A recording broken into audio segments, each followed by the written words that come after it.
for a couple of months now, I've been tapping in and really getting into delivering a lot of content to my Instagram page and my social media pages.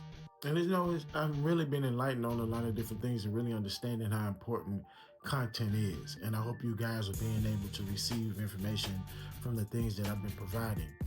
And I'm really wanting to take some time in some of the days that I'm giving content to enlighten guys on my career and the history of my music, because I'm starting to understand that a lot of people don't know the dynamics of what I've contributed in my tenure in this business. So today I want to talk about a very, very successful and popular song that I did called Get Throwed.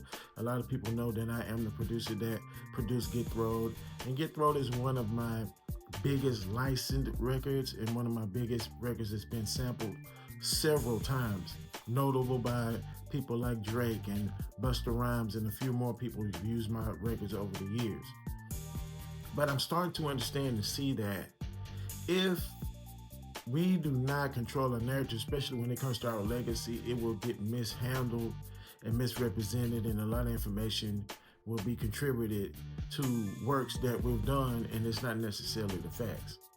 Get Throw was a record that I retrieved off a hard disk recorder, a rolling hard disk recorder that Pimp C had years ago.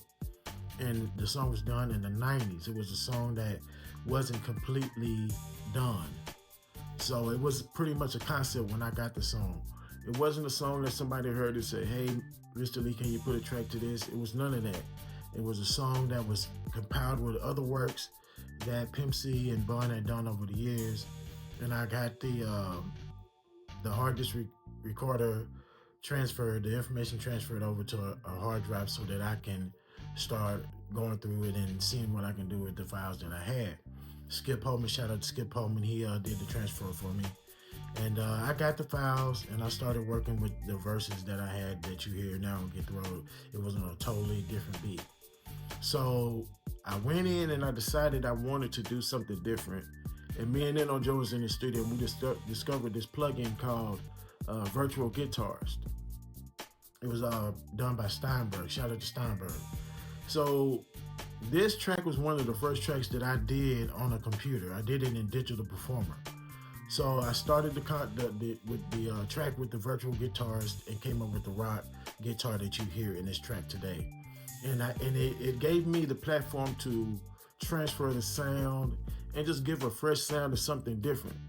The song was so different after I completed it that it took a few years before we actually got the song to where it was ready to be released. That's when you hear it now with Zero on the hook, Jay-Z, Bun, and Pimp. When Pimp came home, he actually took the original verse off and he redid his verse over. That's the verse that you hear on the video. So a lot of people have different stories about this track. But the truth about this track is that it was a track that I saved that was a concept. I took this track, produced it, came up with a totally different sound for this song, and this is what you hear today. And this is one of my greatest songs to date. So it's very important to me that I protect my legacy and really tell this story so people can understand where this song derived from. This whole idea of this track with the rock guitars on it and the way I lay this track out, that's my production. That is something that I created. So it was no co-producer in the room with me. There was nobody telling me or commissioning me to do this record. This was something that I did on my own and on my own time, and I presented the song after it was completed, and you have Get Through, which is known today. Every time you hear those guitars go off in this track, you know it's a Mr. Lee track. So that's just a little bit of information, a little tidbit of my history. I will be going into more detail on my YouTube page on a lot of production that I've done, but I will be sharing this stuff with you guys probably over the weekend and continue with my 60 seconds a game. Make sure that y'all be looking out for my masterclass. It's coming soon. I have a lot of other things that we're working on. We're going to do a producer's retreat that me and Donnie Houston are going to be doing pretty soon. So y'all make sure y'all tap in and make sure that you go to my bio and click my YouTube link and follow me on YouTube. You don't want to miss all the important things that I'm doing. Beats for Breakfast will be starting January the 2nd. Make sure that y'all tapped in.